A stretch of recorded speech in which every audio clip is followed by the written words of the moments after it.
Hello everyone. So I'm reading this book today, How to Deal with Difficult People. If I'm wrong anywhere, please correct me. Okay. So I'm starting. So please cooperate with me. This is chapter one, understanding yourself and others. So there is a very important word there is no way you can make difficult people change and suddenly become sweet and amenable.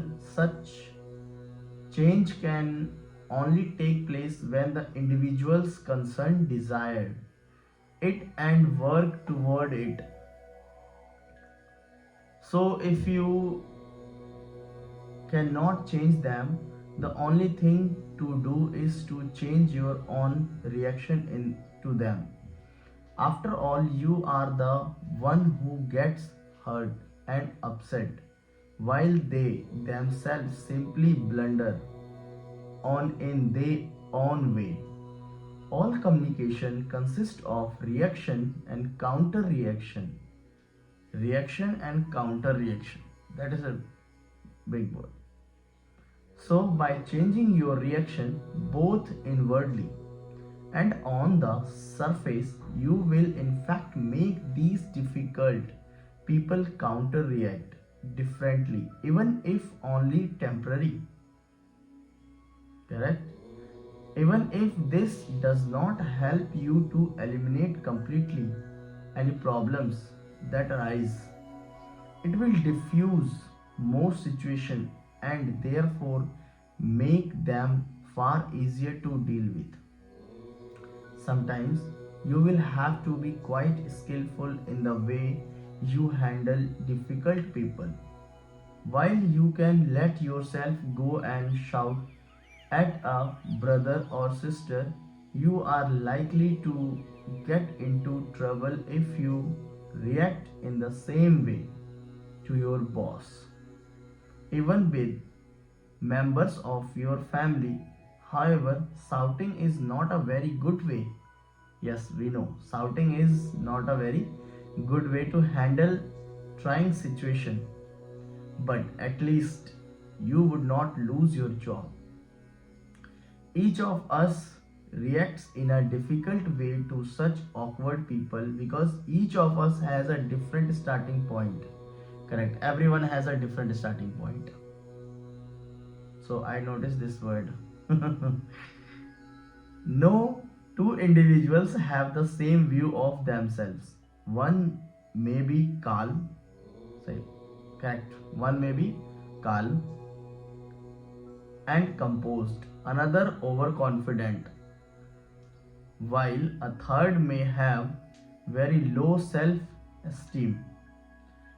It is so easy to be hurt, deflated, and demoralized by the words and actions of others.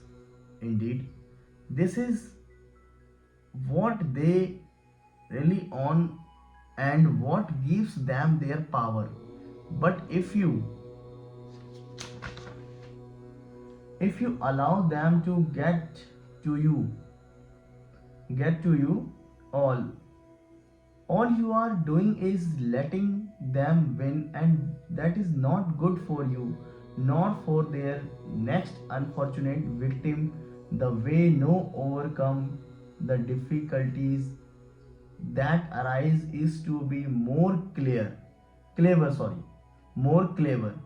than they are and to influence their responses, and often you can do this without them even realizing what you are doing. Now our second phase is how do you react?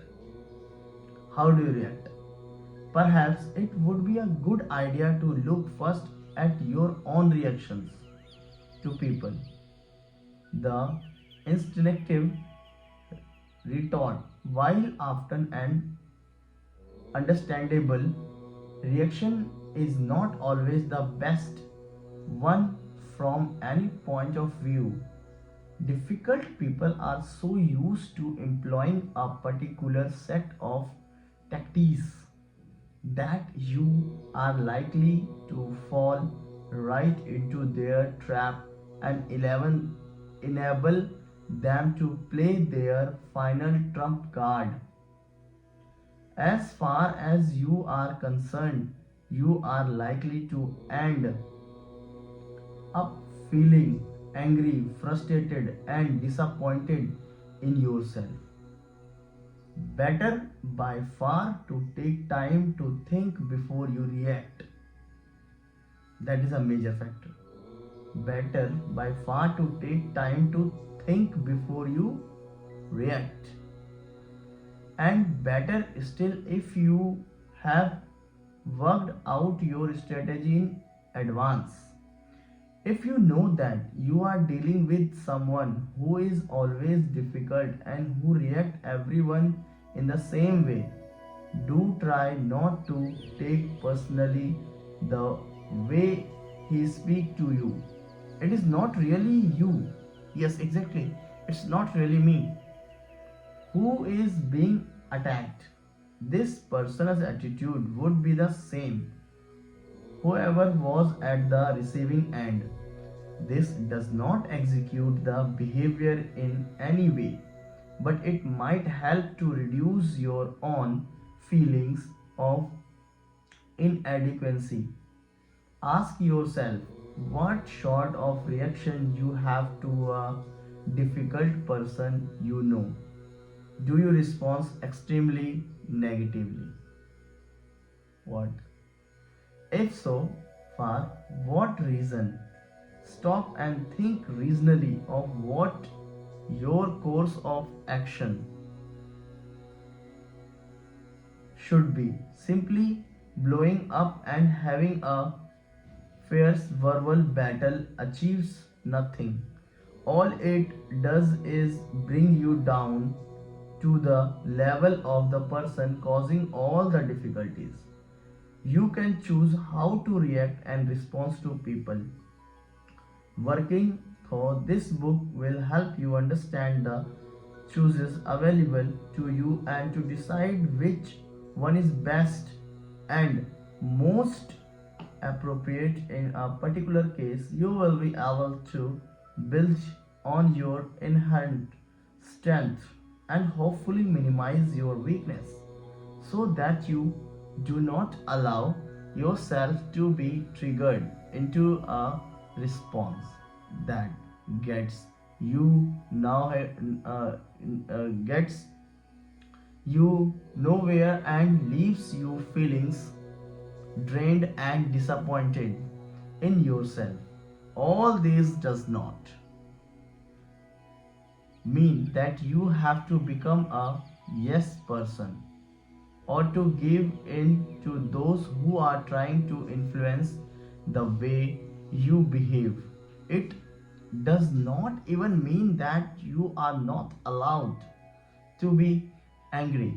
Of course, you are. Anger is a natural and often justified emotion, and there is nothing wrong in feeling it.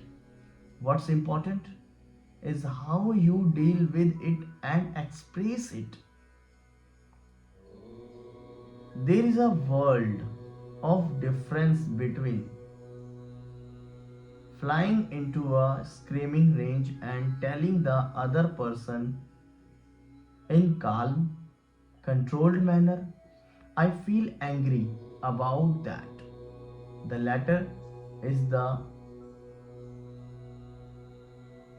assertive way and is far more effective as you listener is more likely to take notice. If you scream and shout, he will simply scream back, and in the end neither of you will take any notice of what the other is saying. To throw some light on how difficult people make you react as you do, try asking yourself the following question. What is first question is that is a very good question. Do you really want to be controlled by other? Do you really want to be controlled by other? All too often that is what is happening. And the only one to suffer is you.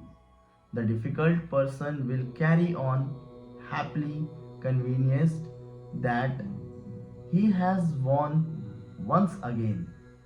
Picture this scene.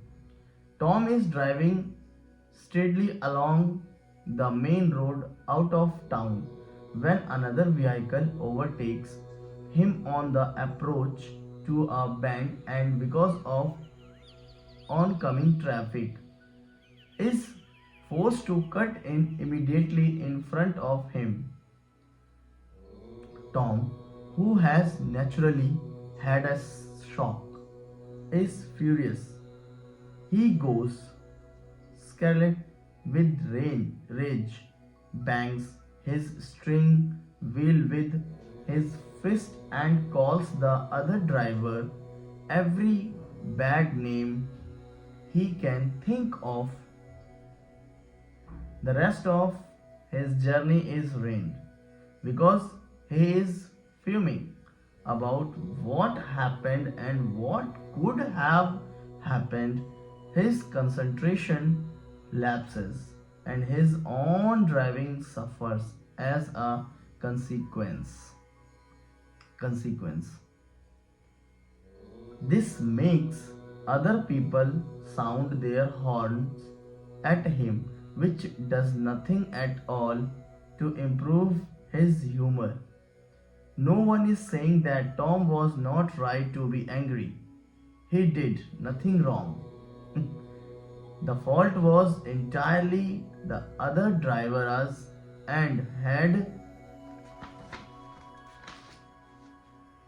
he not managed to cut in front of Tom's car when he did, the situation could have been even worse due to the stream of oncoming traffic. But who was the one to suffer for Tom's reaction? Not the other driver. Not the other driver, who probably went on overtaking every vehicle ahead of him and was probably completely